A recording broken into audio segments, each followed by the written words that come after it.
ఓం స్థాపకాయ చ ధర్మస్య సర్వధర్మస్వరూపిణే అవతారవరిష్ఠాయ రామకృష్ణాయ తే నమః. భక్తులందరికీ నమస్కారం.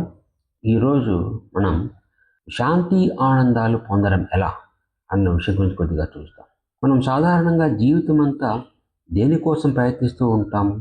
అది శాంతి మరియు ఆనందాలు పొందడం కొరకు ప్రయత్నిస్తూ ఉంటాం. ఆత్యంతిక దుఃఖ నివృత్తి మరియు పరమానంద ప్రాప్తి, అదే మన జీవిత లక్ష్యం. నిజానికి మన నిజస్వరూపం అనేది ఆనంద స్వరూపం, కానీ మనం దాని కొరకు బహిరంగంలో బయట వెతుకుతూ ఉన్నాం. మనం దానిని పొరపాటైన చోటులో వెతుకుతూ ఉన్నాం. ఈ ప్రపంచం ఏదో ఒక విధంగా మనకు కొంత ఆనందాన్ని ఇవ్వగలదని మనం భావిస్తున్నాం. శారీరక సుఖాలు, డబ్బు, పేరు ప్రఖ్యాతులు మొదలైనవి మనకు ఆనందాన్ని ఇవ్వగలవని మనం అనుకుంటాం. మనకు దుఃఖంగా ఉండటం ఇష్టం లేదు, మనకు బాధగా ఉండటం ఇష్టం లేదు, మనకు సంతోషంగా ఉండటమే ఇష్టం. మరి మనం ఈ ప్రపంచంలో ఏం చేస్తున్నాము? చేతిలో ఒక భిక్షా పాత్ర పెట్టుకొని నాకు ఆనందాన్ని ఇవ్వు, ఆనందాన్ని ఇవ్వు అని అంటూ ఒక వ్యక్తి నుండి లేదా ఒక కార్యకలాపము నుండి లేదా ఈ శరీరం నుండి కొద్దిపాటి ఆనందం కోసం మనం యాచిస్తూ ఒక చోటు నుండి ఇంకో చోటుకు తిరుగుతూ ఉంటాం. కానీ మనకు నిజానికి దేని అవసరమూ లేదు. మనం ఆల్రెడీ ఆనంద స్వరూపం, మనం ఆల్రెడీ పూర్ణ స్వరూపం. ఆ పూర్ణత్వం మనలోనే ఉంది. అవిద్య కారణంగా మనం మన పూర్ణ స్వరూపాన్ని మరిచిపోయాం. మనం అపూర్ణలమని మనం అనుకుంటున్నాం. అందువల్ల పూర్ణత్వం కొరకు, అంటే పరిపూర్ణత కొరకు మనకు కోరిక కలుగుతుంది. మళ్ళీ ఆ కోరికను తీర్చుకోవడానికి మనం కర్మలు చేస్తాం. ఉపనిషత్తుల్లో ఇది బాగా చెప్పబడి ఉంది. ఒక పిసినారి తన సంపదనంతటినీ భూమిలో పాతిపెట్టాడు. తరువాత ఆ సంపదకు వారసుడైన వాడు ఆ నిధిపై నడుస్తూ ఉండేవాడు, కానీ ఆ నిధి అక్కడ ఉందని అతడికి తెలియదు. అలాగే మన అంతరంగాన గొప్ప పెన్నిధి ఉంది. మనం దానిని కనుగొనడానికి ప్రయత్నించకుండా మన జీవితాన్ని వ్యర్థం చేసుకుంటూ ఉంటాం. భాగవతంలో ఒక కథ వస్తుంది. ఒక చోట బెస్తవారు చేపలు పడుతూ ఉన్నారు. ఒక గద్ద కిందికి దూకి ఒక చేపను పట్టుకుంది. తన ముక్కును కరుచుకొని ఎగరసాగింది. ఆ చేపను చూడగానే సుమారు 1000 కాకులు గద్దను తరుముతూ కా కా అంటూ తమ అరుపులతో పెద్ద శబ్దం చేశాయి. గద్ద చేపతో ఏ దిశగా ఎగిరినా కాకులు దానిని వెంబడించాయి. గద్ద దక్షిణం వైపు ఎగిరింది, కాకులు అటువైపే దానిని అనుసరించాయి. గద్ద ఉత్తరం వైపు ఎగిరింది, అయినా కాకులు దానిని వెంబడించాయి. గద్ద తూర్పు పడమర వైపు వెళ్ళింది, కానీ ఫలితం మాత్రం మారలేదు. గద్ద గందరగోళంగా ఎగరడం ప్రారంభించగానే ఆ చేప దాని నోటి నుండి జారిపోయింది. కాకులు వెంటనే గద్దను వదిలిపెట్టి చేప వెనుక ఎగిరిపోయాయి. అలా తన చింతలన్నీ తీరిపోవడంతో గద్ద ఒక చెట్టు కొమ్మ మీద కూర్చుని ఇలా అనుకుంది, నా కష్టాలన్నిటికీ ఆ చేపయే మూలం. నేను ఇప్పుడు దాని నుండి విముక్తి పొందాను, అందువల్ల నాకు శాంతి లభించింది అని. సో ఇక్కడ దీనంతా చూసిన అవధూత ఆయన చెప్పాడు, దీని నుండి నాకు ఒక పాఠం నేర్చుకున్నాను అని. ఏమిటంటే, మనిషిలో చేప అంటే ప్రాపంచిక కోరికలు ఉన్నంతకాలం అతను కర్మలు చేయవలసి వస్తుంది. తత్ఫలితంగా చింత, ఆందోళన మరియు అశాంతితో బాధపడతాడు. ఈ పాఠాన్ని అవధూత గద్ద నుండి నేర్చుకున్నాడు. అతను ఈ కోరికలను త్యజించిన వెంటనే అతని కర్మలు తొలగిపోయి అతను శాంతిని పొందగలడు. అమ్మ శారదాదేవి చెప్పింది, మనం భగవంతుడి దగ్గర దేని కొరకు ప్రార్థించాలి? అమ్మ చెప్పింది, నిర్వాసన కొరకు ప్రార్థించాలి అని. నిర్వాసన అంటే వాసన అంటే కోరిక, నిర్వాసన అంటే కోరికలు లేకుండా ఉండడం. ఈ నిర్వాసన కొరకు ప్రార్థించాలి అని చెప్పింది. ఎందుకంటే కోరికల కారణంగానే మనకంత దుఃఖాలన్నీ కలుగుతూ ఉన్నాయి. ఈ జనన మరణ చక్రంలో మనం ఇరుక్కుంది కూడా కోరికల కారణంగా. ముక్తికి ఉన్నటువంటి మార్గంలో ఈ కోరిక అనేది అడ్డంకిగా నిలబడి ఉంటుంది. రామకృష్ణులు చెప్పారు, లౌకిక జనులు కేవలం ఉలవలను, అంటే నిష్ప్రయోజనమైన వస్తువులను, అంటే ఇంద్రియ సుఖాలను మాత్రమే కోరుకుంటారు. వారు పరిమితమైన ఆనందాలను కోరుకుంటారు. ప్రపంచ కల్మషం లేని పరిశుద్ధమైన వారు మాత్రమే భగవంతుని ప్రేమించడం మరియు మనస్సును పూర్తిగా భగవంతునిపై నిలపడం అనే ఏకైక లక్ష్యాన్ని కలిగి ఉంటారు. స్వామీజీ చెప్పాడు, వజ్రాల గనిని విడిచి గాజు పెంకుల కోసం వెళ్ళవద్దు. ఈ జీవితం అనేది మనకు లభించిన ఒక గొప్ప అవకాశం. ఏమిటి? నువ్వు ప్రాపంచిక సుఖాలను కోరుకుంటున్నావా? భగవంతుడు సకల ఆనందానికి మూలం. నువ్వు అత్యున్నతమైన దానిని అన్వేషించు. ఆ అత్యున్నతమైన దానిని లక్ష్యంగా పెట్టుకో. అప్పుడు నీవు కూడా అత్యున్నతమైన దానినే చేరుకుంటావు. ఏదో కొద్దిగా ఏడవడము, కొద్దిగా నాట్యం చేయడం, ఆపై కుక్కలా చావడం, మీరు వీటిని ఆశించినప్పుడు అది మానవాళి మీద ఎంతటి పెద్ద శాపనార్థం పెట్టినట్లు. ఈ ప్రాపంచిక సుఖాల కోసం మీరు ఏడ్చినప్పుడు చేసేది ఇదే. ఎందుకంటే నిజమైన ఆనందం అంటే ఏమిటో మీకు తెలియదు. చాందోగ్యోపనిషత్తులో వస్తుంది, యోవై భూమా తత్సుఖం నా అల్పే సుఖమస్తి. అంటే నిజమైన ఆనందం అనేది అనంతంలో మాత్రమే లభిస్తుంది. పరిమితమైన వస్తువులలో అంటే ప్రపంచంలోని వస్తువులలో ఆనందం లేదు. అనంతమైన ఆనందమే మన అస్తిత్వానికి మూలం. ఇంద్రియ సుఖాల ద్వారా మనం మనలో ఉన్న నిజమైన ఆనందంలో అత్యంత సూక్ష్మమైన భాగాన్ని మాత్రమే అనుభవిస్తాం. రామకృష్ణులు దీనిని ఒక ఉదాహరణతో చెప్తారు. ధాన్యపు వ్యాపారి తన గిడ్డంగిలో బియ్యాన్ని పెద్ద పెద్ద బస్తాలలో నిల్వ చేస్తాడు. వాటి దగ్గర అతను కొన్ని మరమరాలను ఒక బోనులో పెడతాడు. ఆ మరమరాల రుచికి ఆకర్షితులైన ఎలుకలు ధాన్యాగారంలోని బియ్యాన్ని రుచి చూసే సుఖాలను మరచిపోయి ఆ బోనులో పడతాయి. అవి అందులో చిక్కుకొని చనిపోతాయి. కానీ ఒకసారి ఆలోచించండి, ఒక సేరు బియ్యం 14 సేర్ల మరమరాలను ఇస్తుంది. జీవుడి విషయంలోనూ సరిగ్గా ఇలాగే ఉంటుంది. అతడు అనంత ఆనందపు గడపపై నిలబడి ఉంటాడు. ఆ ఆనందం లక్షలాది అత్యున్నత లౌకిక సుఖాలు ఏకమై ఒకే చోట చేరినట్లు ఉంటుంది. కానీ ఈ ఆనందం కోసం ప్రయత్నించడానికి బదులుగా అతడు ప్రపంచంలోని అల్పమైన సుఖాలకు ఆకర్షింపబడి మాయా అనే ఉచ్చులో పడి అందులోనే మరణిస్తాడు. భగవంతుని సౌందర్యాన్ని స్మరించుకునేవాడికి రంభాతిలోత్తమల సౌందర్యం కూడా చితాభస్మంలాగే కనిపిస్తుంది. ఒకసారి స్వామి వాసుదేవానంద అనే సాధువు స్వామి తురియానందజీని అడిగాడు, అయ్యా, శాంతికి మార్గం ఏమిటి అని. దానికి ఆయన ఇలా సమాధానమిచ్చాడు, వైరాగ్యం ఏవ అభయం. అంటే వైరాగ్యం మాత్రమే నిర్భయత్వాన్ని చేకూరుస్తుంది అని పదే పదే జపిస్తూ మననం చెయ్యి. అదే నీకు శాంతిని చేకూరుస్తుంది. ఏ వస్తువు వెనక పరిగెత్తవద్దు. కొన్ని మంచి వస్తువులు దొరికితే పర్వాలేదు, అవి దూరమైతే వైరాగ్యం ఏవ అభయం అంటే వైరాగ్యం మాత్రమే నిర్భయత్వాన్ని చేకూరుస్తుంది అని పలుకుని. ఈ శ్లోకం వైరాగ్య శతకంలో వస్తుంది. భోగే రోగభయం, కులే చ్యుతిభయం, విత్తే నృపాలాద్భయం, మానే దైన్యభయం, బలే రిపుభయం, రూపే జరాయా భయం, శాస్త్రే వాదిభయం, గుణే ఖలభయం, కాయే కృతాంతాద్భయం, సర్వం వస్తు భయాన్వితం భువి నృణాం వైరాగ్యమేవ అభయం.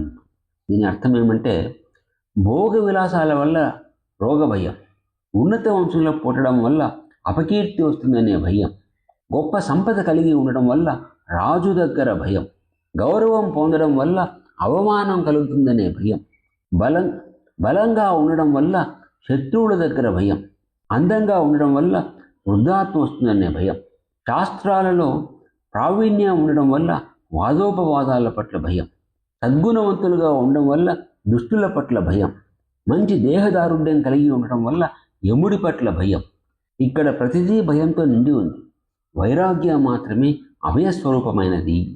అమ్మ శారదాదేవి చెప్పింది, ఈ శరీరంలో జీవిస్తున్నప్పుడు సుఖం అనేది లేదు. ఈ ప్రపంచం దుఃఖంతో నిండి ఉంది. సుఖం అనేది ఒక నోటి మాట మాత్రమే. నాయనా, భయపడవద్దు, మానవ జన్మ దుఃఖమయమైనది. భగవత్నామాన్ని స్మరిస్తూ వాటినన్నింటినీ సహనంతో భరించాలి. శ్రీరామకృష్ణులు భగవంతుని గురించి తప్ప మరి ఏమీ మాట్లాడలేదు. ఆయన నాతో ఇలా అనేవారు, ఈ మానవ శరీరాన్ని గమనిస్తున్నావా? ఈరోజు ఉంటుంది, రేపు ఉండదు. ఈ ప్రపంచంలోకి వచ్చినప్పుడు అది అంతులేని దుఃఖాన్ని, బాధను అనుభవిస్తుంది. మరో జన్మ ఎత్తడం గురించి ఎందుకు చింతించాలి? భగవంతుడు ఒక్కడే శాశ్వత సత్యం. ఆయనను స్మరించగలిగితే మంచిదే. శరీరాన్ని ధరించినప్పుడు దానితో పాటు వచ్చే కష్టాలను కూడా అనుభవించాల్సిందే. స్వామీజీ ఖేత్రీ రాజాకు ఒక ఉత్తరంలో రాశారు, మంచి చెడుల మధ్య, సుఖ దుఃఖాల మధ్య నా జీవిత పడవ ఈడ్చుకుపోబడింది. నాకు నేర్పిన ఒక గొప్ప పాఠం ఏమిటంటే, జీవితం అంటే దుఃఖం, దుఃఖం తప్ప మరేమీ కాదు. ఏది మంచిదో అమ్మకే తెలుసు. మనకు ఈ శరీరం ఉన్నంతకాలం మనం వ్యాధి, దుఃఖం, భయం, నొప్పి మరియు ఇతర బాధలను అనుభవించాల్సి ఉంటుంది. ఈ శరీరం కలిగి ఉండటమే ఒక పెద్ద సమస్య. మనం శరీరాలమనే భ్రమయే అన్ని అనర్థాలకు మూల కారణం. ఇదే ఒరిజినల్ సిన్. ఈ కష్టాలన్నింటి నుండి తప్పించుకోవాలనుకునేవాడు భగవంతుని గట్టిగా పట్టుకోవాలి. భగవంతుడు సచ్చిదానంద స్వరూపుడు. ఆయన యొక్క ఆనందం సకల బాధలను తొలగిస్తుంది. కోరిక అనేది అనంతమైనది.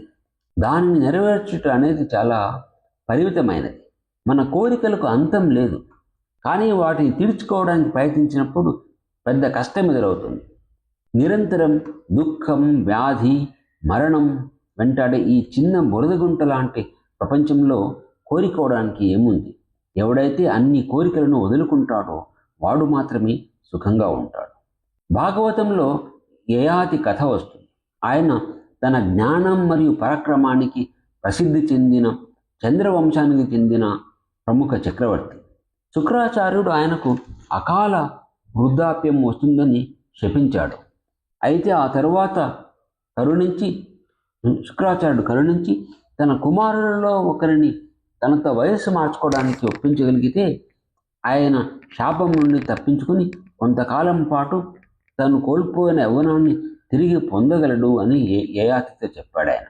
యయాతి తన యవ్వనాన్ని తిరిగి తీసుకురావడానికి యవ్వనాన్ని త్యాగం చేస్తారా అని తన కుమారులను అడిగాడు. కానీ చిన్నవాడైన పురుడు తప్ప మిగతా అందరూ నిరాకరించారు. యయాతి 1000 సంవత్సరాల పాటు ఇంద్రియ సుఖాలన్నింటినీ అనుభవించి వాటి నిస్సారతను గ్రహించి ఇలా అంటాడు, ఒక విషయం ఖచ్చితంగా తెలుసుకోండి. అదుపులేని ఇంద్రియములు గల ఒక్క పురుషుని కోరికలను ప్రపంచంలోని ఆహారము, సంపద, స్త్రీలు ఎవరూ కూడా శాంతింపచేయలేరు.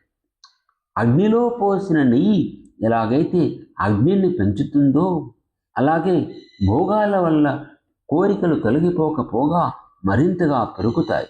శాంతి సంతోషాలను కోరుకునేవాడు తక్షణమే కోరికలను త్యజించి శరీరం ఎంత ముసలిదైనా సరే ముసలితనం రాని నశించిన దానిని కోరుకోవాలి. భోగ విలాస మార్గాన్ని అనుసరించి జ్ఞానాన్ని పొందిన యయాతి కృతజ్ఞతతో తన కుమారుడైన పురుని యవ్వనాన్ని తిరిగి ఇచ్చి బదులుగా తన వృద్ధాప్యాన్ని తిరిగి తీసుకొని ప్రపంచాన్ని త్యజించి తన మిగిలిన రోజులను అరణ్యంలో సన్యాసిగా గడుపుతాడు. బౌద్ధ మతంలో చెప్పబడింది దుఃఖం దుఃఖం సర్వం దుఃఖం అని. బోధి జ్ఞానం కలిగిన తరువాత బుద్ధుడు తన మొదటి ఉపదేశంలో 4 ఆర్య సత్యాల గురించి చెప్పాడు. విషయాలను మనం సరిగ్గా చూసినప్పుడు అవి వాస్తవానికి ఎలా ఉంటాయో చెప్పే బోధన అది. మొదటి ఆర్య సత్యం ఏమిటంటే, దుఃఖం అనేది జీవితంలోని ఒక సహజమైన అస్తిత్వపరమైన అంశం అని బుద్ధుడు చెప్పాడు. జన్మ, మృత్యు, జరా, వ్యాధి ఈ విధంగా దుఃఖాలు ఉన్నాయి. ఇంకా అప్రియమైన వాటిని ఎదుర్కోవడం, ప్రియమైన వాటి నుండి వేరుపడటం, కోరుకున్నది పొందలేకపోవడం, ఇంకా ఒత్తిడి, అసంతృప్తి మరియు బాధ, ఇటువంటి దుఃఖాలు అనేటివి ఉన్నాయి. ఇది మొదటి సత్యం. రెండవ ఆర్య సత్యం ఏమిటంటే, అది దుఃఖానికి కారణం గురించి చెబుతుంది. అది ఏమిటంటే కోరికే దుఃఖానికి కారణం. దీన్ని పాలీ భాషలో తన్హా అంట, కోరికను తన్హా అంట. అంటే తృష్ణ నుండి అది రూపాంతరం చెందుతుంది తన్హా. ఆ కోరిక అనేది దుఃఖానికి కారణం. మూడవ ఆర్య సత్యం ఏమిటంటే, కోరికలను మరియు ఈ అంటిపెట్టుకోవడాన్ని వీటిని విడిచిపెట్టడం ద్వారా దుఃఖం అంతమై మోక్షం అంటే నిర్వాణాన్ని పొందవచ్చు. నాలుగవ ఆర్య సత్యం దుఃఖాన్ని అంతం చేయడానికి ప్రాక్టికల్ మార్గాలను అందించే ఆర్య అష్టాంగ మార్గాన్ని సూచిస్తుంది. ఈ మార్గం నైతిక ప్రవర్తన, మానసిక క్రమశిక్షణ ద్వారా సాధకులను దుఃఖం నుండి సంపూర్ణ విముక్తి వైపు నడుపుతుంది. మహాపురుష్ మహారాజ్ చెప్పారు, ఈ లోకంలో సంతోషం అనేది చాలా అరుదైనది. బాధలు, దుఃఖాలతో పోలిస్తే సంతోషం అనేది చాలా తక్కువ. కానీ దైవభక్తి కలవారు ఈ లోకంలో కొంత శాంతిని పొందుతారు. వారికి ఎలాంటి బాధలు, దుఃఖాలు కలిగినా వారు చెల్లించరు. ఎందుకంటే అన్నీ భగవంతుడి నుండే వస్తాయని వారికి తెలుసు. మనకు సంతోషాన్ని అలాగే పరీక్షలను కష్టాలను ఇచ్చేది ఆ దేవుడే. అందుకే వారు ప్రతిదాన్ని దేవుడిచ్చిన వరంగా భావించి సహనంతో భరించగలరు. వారు సంతోషానికి ఉప్పొంగిపోరు, దుఃఖానికి కలత చెందరు. సంతోషం ఎలాగైతే అశాశ్వతమైనదో క్షణికమైనదో దుఃఖం కూడా అంతే. అది వస్తుంది పోతుంది. ఎందుకంటే ఈ లోకంలో ఏది శాశ్వతం కాదు. శాశ్వతమైన ఏకైక సత్యం, శాంతికి ఏకైక నిలయం మా భగవంతుడే. ఆయన్ను గట్టిగా పట్టుకో, అప్పుడే నీ జీవితంలో నీకు శాంతి లభిస్తుంది. భగవద్గీతలో చెప్పబడింది, ఏహి సంస్పర్శజ భోగ దుఃఖయోన ఏవతి ఆద్యంతవంత కౌంతేయ నతేషు రమతే బుధ. అంటే ఈ ఇంద్రియ సుఖాలు అనేటివి అవన్నీ దుఃఖయోనులు, అంటే దుఃఖానికి కారకాలు. ఆద్యంతవంత కౌంతేయ నతేషు రమతే, అవన్నీ ఈ ఇంద్రియ సుఖాలు వాటికి ఆది మరియు అంతం, అవన్నీ ఆది అంతం కలిగి ఉన్నాయి. నతేషు రమతేవ. సో బుధజనులు అంటే జ్ఞానులు ఆ ఇంద్రియ సుఖాల వల్ల ఆనందాన్ని పొందరు అని చెప్పి. సో ఈ విధంగా ప్రాపంచిక భోగాలను త్యజిస్తే అప్పుడే శాంతిని పొందగలడం. ఎందుకంటే అటువంటి భోగాలే దుఃఖం, బాధలు, వ్యాధులు మరియు నిరాశలకు మూలం. సుఖ దుఃఖాలు రెండూ అనివార్యంగా కలగలిసి ఉంటాయి. ఒకదాన్ని అంగీకరిస్తే మరొక దాన్ని కూడా అంగీకరించాల్సి ఉంటుంది. నోటి నుండి రక్తం కారుతున్నా సరే అంటే ముళ్ళ పొదలను నములుతూనే ఉన్నట్లే మనం బాధలో ఉన్నప్పటికీ ఇంద్రియ సుఖాల వెంట వెళ్తాం. రామకృష్ణులు చెప్పారు, దురదగా ఉన్న గజ్జిని గోకడం చాలా ఆహ్లాదకరంగా ఉంటుంది, కానీ ఆ తర్వాత కలిగే అనుభూతి చాలా బాధాకరంగా మరియు భరించరానిదిగా ఉంటుంది. అదేవిధంగా ఈ ప్రపంచంలోని సుఖాలు మొదట్లో చాలా ఆకర్షణీయంగా ఉంటాయి, కానీ వాటి పర్యవసానాలు భయంకరంగా మరియు భరించడానికి కష్టంగా ఉంటాయి. విషయానందం పరిస్థితి ఇలా ఉంటుంది. భజనానందం మరియు బ్రహ్మానందం దీనికి విరుద్ధమైనవి. అవి పర్యవసనంలో బాధను కలిగించవు. Swami Chaitanyanandaji Maharaj how to live with God అనే పుస్తకంలో ఇలా రాశారు, నేను వేదాంతం విద్యార్థిగా ఉన్నప్పుడు చిన్న వయసులో ఈ ప్రపంచం గురించి ఒక వర్ణన విన్న విషయం నాకు గుర్తొస్తుంది. మా ఆచార్యుడు మాయా అనే భావనను వివరిస్తున్నారు. ఆయన ఇలా అన్నారు, ఈ ప్రపంచం అంటే ఏమిటో మీకు తెలుసా? ఒక యాత్రికుడు ఎడారి గుండా ప్రయాణిస్తున్నాడు. ఎండ మండిపోతోంది. అతను బాగా అలసిపోయి దాహంతో ఆకలితో నీరసంగా ఉన్నాడు. అతను కాస్త విశ్రాంతి తీసుకోవడానికి ఒక ఆశ్రయం కోసం, నీడ ఉన్న చోటు కోసం వెతుకుతున్నాడు. చివరికి అతనికి ఒక చోటు దొరికింది. అక్కడ తలవాల్చి పడుకున్నాడు. కానీ ఆ ప్రదేశము ఒక విషసర్పం పడగ నీడ వల్ల ఏర్పడిందని ఆయనకు తెలియదు. ఆ నాగుపాము ఒక్కసారి బుసకొట్టి ఒక చుక్క విషం వేసినా సరే అతని ప్రాణాలు పోతాయి. ఈ ప్రపంచం కూడా అలాంటిదే. సాధారణమైన మానవ ప్రేమ దుఃఖానికి దారితీస్తుంది. భగవంతుడి పట్ల ప్రేమ మన జీవితాలను ధన్యం చేస్తుంది. మనుష్య జీవిత లక్ష్యం భగవంతుని తెలుసుకోవడమే. ఎందుకంటే అది మాత్రమే మనకు నిజమైన ఆనందాన్ని, శాశ్వత శాంతిని ఇవ్వగలదు. ప్రజలు సంపద, పేరు ప్రఖ్యాతుల కోసం వెంపర్లాడతారు, కానీ చివరికి ఫలితాలు వీటికి విరుద్ధంగా ఉంటాయని వాళ్ళు తెలుసుకుంటారు. స్వామీజీ చెప్పారు, ఇతర మతాలలో స్వర్గానికి వెళ్ళడమే లక్ష్యం. వారి దృష్టిలో ఈ భూలోకంలో మనం అనుభవిస్తున్న దానితో పోలిస్తే స్వర్గం అంటే అక్కడ వారు ఇంద్రియ సుఖాలను మరింత తీవ్ర రూపంలో పొందగలరు. కానీ స్వామీజీ చెప్పేది ఏమిటంటే, హిందూ మతంలో లక్ష్యం స్వర్గానికి వెళ్ళడం కాదు, స్వర్గానికి వెళ్లకుండా ఎలా ఆపాలి, ఈ జనన మరణ ప్రక్రియ నుండి ఎలా విముక్తి పొందాలి, అది మన లక్ష్యం. స్వామి రామకృష్ణానందజీ చెప్పారు, నిజానికి మనలో చాలా తక్కువ మంది మాత్రమే అన్ని వేళలా భగవంతుని నమ్ముతాం. ఈ విషయం మనకు ఎలా తెలుసు? ఎందుకంటే మనం మన మనస్సులలో ఆందోళనలు, భయాలు తలెత్తడానికి అనుమతిస్తాం. ఈ టాపిక్ గురించి ఇంకాస్త తర్వాత చూస్తాం. ఓం జననీం శారదాం దేవీ రామకృష్ణం జగద్గురుం పాదపద్మే తయో శ్రిత్వా నమామి ముహుర్ముహు.